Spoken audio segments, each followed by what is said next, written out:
हरि ओम। इदं राष्ट्राय इदन्न मम। आज ज्येष्ठ मास की शुक्ल पक्ष की नवमी तिथि रात्रि 11:54 तक, तत्पश्चात ज्येष्ठ मास की शुक्ल पक्ष की दशमी तिथि दिन बुधवार आप लोगों के लिए मंगलमय हो। युगों युगों से यही हमारी बनी हुई परपाटी है, खून दिया है मगर नहीं दी कभी देश की माटी है। आज हम इस बात की चर्चा इसलिए कर रहे हैं क्योंकि भारतीय शूरवीरों के शौर्य का जितना गुणगान किया जाए कम है। जैसा शौर्य, जैसा पराक्रम भारत की शूरवीर सेनाओं ने अभी ऑपरेशन सिंदूर में दिया है वह अप्रतिम है और आज के समय के अनुसार अनूठा भी है। आज जब नए तरीके का युद्ध आजकल हो रहा है, इलेक्ट्रॉनिक वॉरफेयर, इंफॉर्मेशन वॉरफेयर और एआई ड्रिवन वॉरफेयर, उसमें सिद्धता को दर्शाते हुए भारतीय सेना ने और भारतीय सैनिकों ने अपने अप्रतिम साहस का जो परिचय दिया है उसकी जितनी प्रशंसा करें कम है।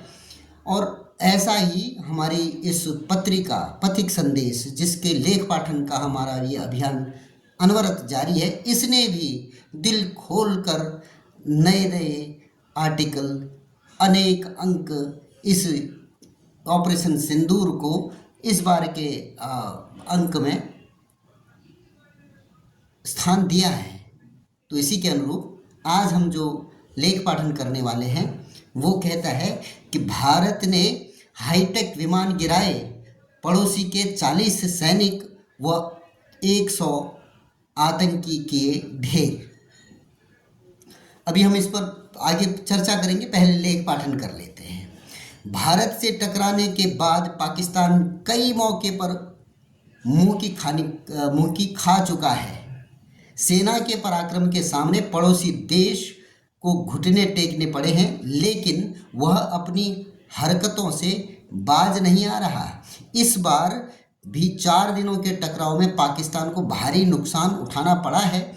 सैन्य महानिदेशकों DGMO ने पाकिस्तान को भारी नुकसान उठाना सैन्य महानिदेशक की प्रेस वार्ता में ये बात विस्तार से सामने आई। ऑपरेशन सिंदूर और इसके बाद दोनों देशों के बीच युद्ध विराम समझौते को लेकर बनी सहमति के मुद्दे पर हुई प्रेस वार्ता में बताया कि पाकिस्तान की उकसावे वाली कार्रवाई के जवाब में भारत ने तगड़ा पलटवार किया। सेना ने पाकिस्तानी ड्रोन्स के अलावा हाईटेक विमान भी मार गिराए। हालांकि सभी विमान पाकिस्तानी सीमा में गिरने के कारण उनसे जुड़ी सूचना फिलहाल विस्तार से उपलब्ध नहीं है। DGMO ने बताया कि भारत और पाकिस्तान के बीच 10 मई को शाम 5 बजे से युद्ध विराम का समझौता हुआ, लेकिन पाकिस्तान ने भरोसा तोड़ा और संघर्ष विराम का उल्लंघन करना शुरू कर दिया। युद्ध विराम तोड़े जाने के बाद पाकिस्तान की तरफ से हुई गोलीबारी में भारतीय सेना के 5 जवान बलिदान हुए। हालांकि ऑपरेशन सिंदूर के दौरान जब भारतीय सेना ने पाकिस्तान पर हमला किया तो पड़ोसी देश के 35 से 40 सैनिक भी मारे गए।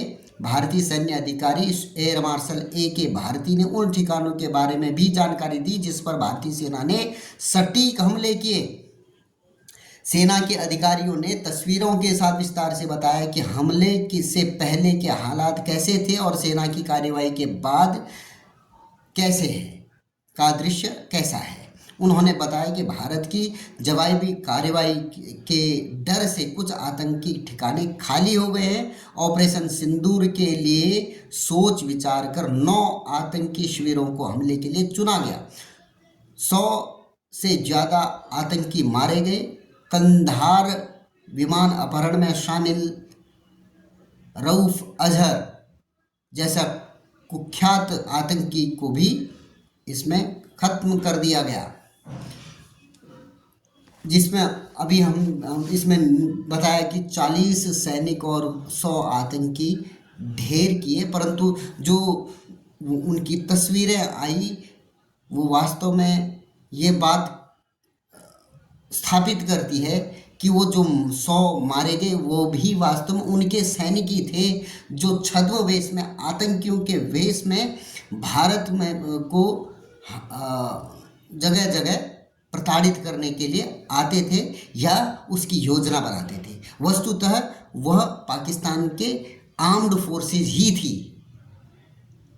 यानी अब पाकिस्तान की आर्म्ड फोर्सेस और जो टेररिस्ट ऑर्गेनाइजेशंस हैं उस पर आप डिफ्रेंशिएट नहीं कर सकते हो। इसका सीधा अर्थ ये बनता है कि एक स्टेट जो स्वयं को उस धारा में स्थापित कर चुका है जो विनाश की धारा है, तो कितना बुरा उस देश की जनता के लिए कहा जा सकता है। तो जो सेना है उनकी वही आतंकी हैं, जो आतंकी हैं वही सेना है। आगे भी जो इसमें आगे जो भारतीय सेना के अधिकारियों ने प्रेस वार्ताएं की हैं उसमें और काफ़ी सूचनाएं दी हैं। पाकिस्तान ही नहीं दुनिया को भी दिया स्पष्ट संदेश।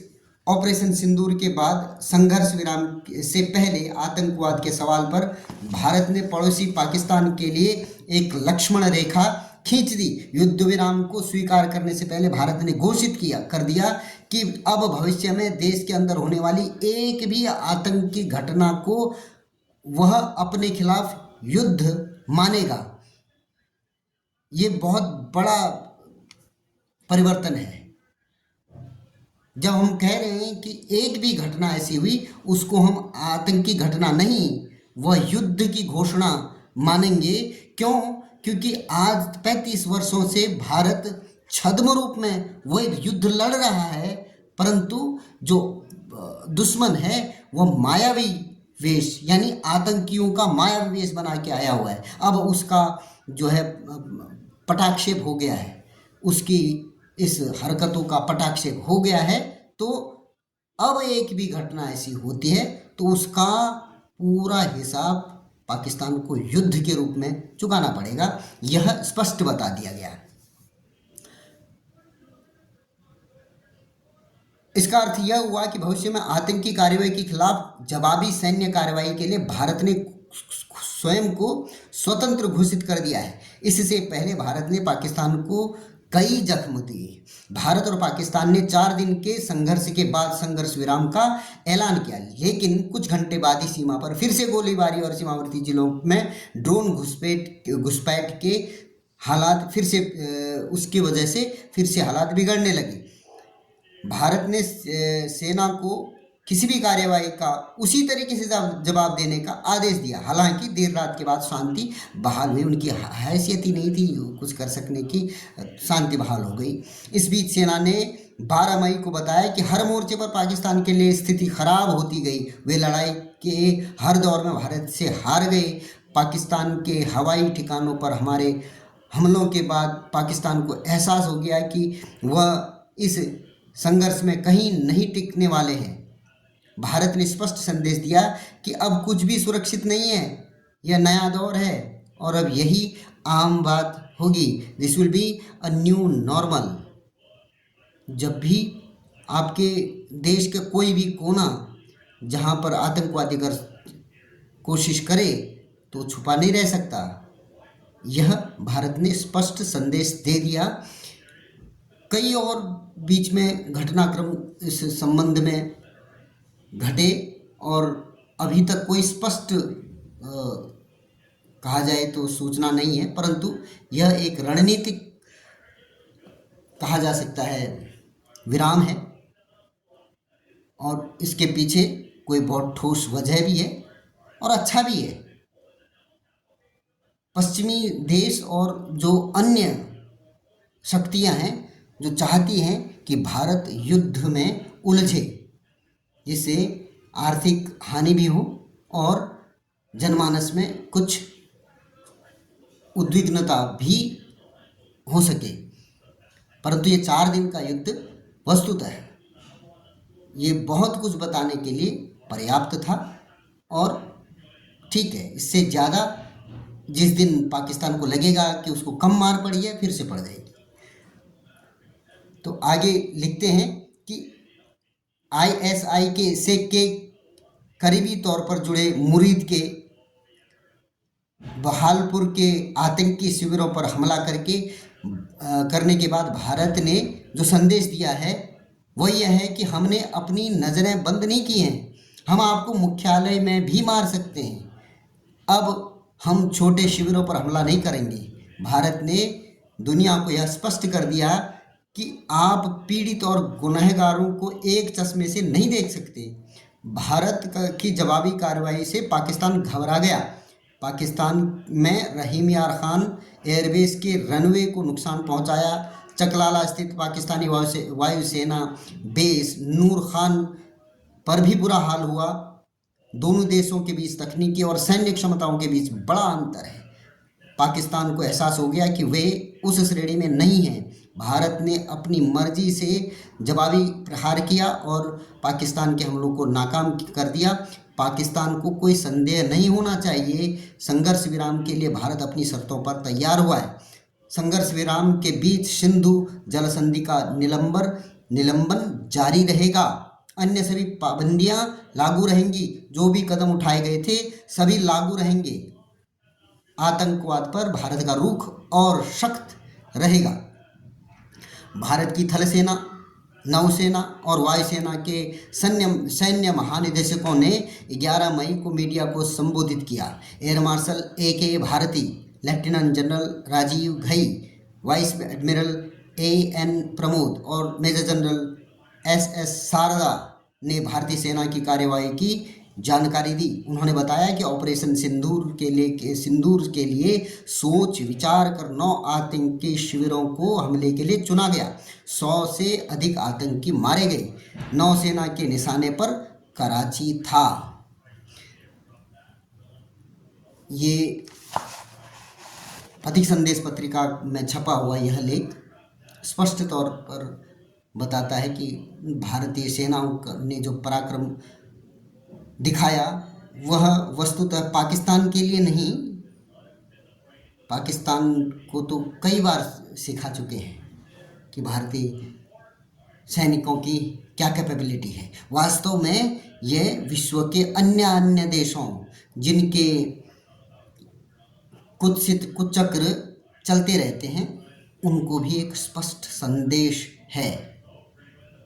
इस 4 दिन के युद्ध ने और ये जो बीच का घटनाक्रम हुआ, मुझे लगता है कि कई आवरण हट गए। वस्तुतः ऐसा लगता है कि पाकिस्तान एक स्वतंत्र देश नहीं है, वह एक किसी पश्चिमी देश की एक जागीर या उपनिवेश की तरह ही है। अब जो आज अभी सूचनाएं आ रही हैं उनसे ऐसा प्रतीत होता है कि उनके जो वायुसेना के जो अड्डे हैं वो उनके पास हैं ही नहीं। जो उनके न्यूक्लियर बेसेस थे, परमाणु बम के जो भी उनके बेसेस थे, वो वास्तव उनके पास थे ही नहीं। इसका अर्थ क्या हुआ? अब ये सोचने विचारने वाली बात है कि भारत को इतने टुकड़ों में बांटने का जो अंग्रेज का षड्यंत्र था, उसका मंतव्य क्या था? उसका मंतव्य केवल ये था कि वो यहाँ पर जितने भी टुकड़े होंगे उन सब टुकड़ों में उनका आधिपत्य यथावत बना रहेगा। जो आज पाकिस्तान और उसके ही इसी के आसपास अभी बांग्लादेश में जो हुआ वो इस बात को पुष्ट करता है कि वास्तव में ये देश, ये भूभाग पश्चिमी दासता से मुक्त हुए ही नहीं हैं। इसीलिए मुझे ध्यान में आता है कि जब 2014 में भारत में सत्ता का परिवर्तन हुआ था, उस समय ब्रिटेन के एक जाने माने अखबार ने लिखा था कि भारत को वास्तविक स्वतंत्रता आज मिली। जब विचार करते हैं तो कई बार मुझे ध्यान में आता है, हो सकता है मैं गलत भी हो सकता हूँ, परंतु मुझे ध्यान में आता है कि 2014 से पहले सत्ता पर या तो वो थे जिन्हें अंग्रेज बिठा के गए थे। देखने वाला थोड़ा विचारनीय विषय है। भारत की जनता ने, भारत के सभी प्रतिनिधियों ने पटेल जी को, सरदार पटेल जी को अपना प्रतिनिधि माना था 1946 में। परंतु कोई भी 14 में से कोई भी वोट न पाने वाले जवाहरलाल नेहरू जी को कांग्रेस का अध्यक्ष बनाया गया, और जो कि स्वतः स्पष्ट था कि वो ही प्रधानमंत्री बनेंगे। तो इसका मतलब स्थापित प्रणाली, यानी अब तब से 2014 तक की यात्रा को देखेंगे, या वो कांग्रेस के उन धड़ों जिनको अंग्रेज बिठा के गए थे, या सत्ता उनके पास थी, और उनके पास थी तो इनडायरेक्टली आप कहें तो पश्चिमी देशों के पास ही थी, या वह लूली लंगड़ी सरकार थी। इसलिए जब पहली बार ऐसी सरकार आई जो पूर्ण बहुमत के साथ आई और जिस पर कांग्रेस का इकोसिस्टम काम नहीं कर सकता था, वो थी 2014 की सरकार।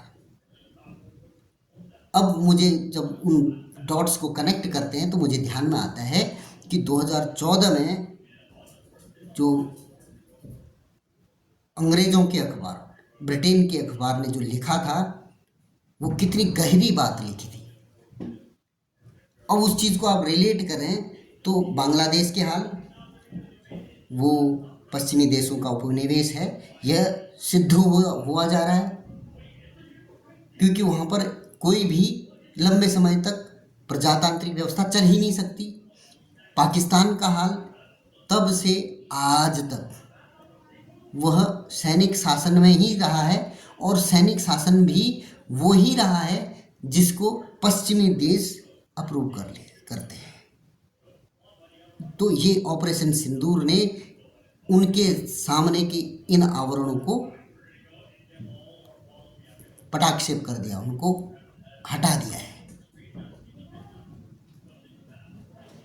तो वास्तव में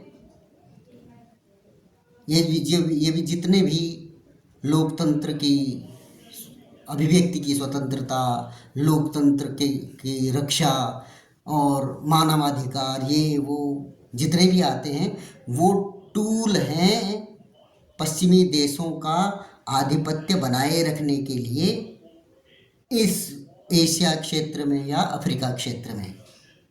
हो सकता है ये विश्लेषण कोई सटीक ना भी हो, परंतु मुझे जो लगता है वो ऐसा है। पुनः किसी और अंक के साथ आप लोगों के सम्मुख उपस्थित होऊंगा। तब तक के लिए धन्यवाद। जय जय श्री राम।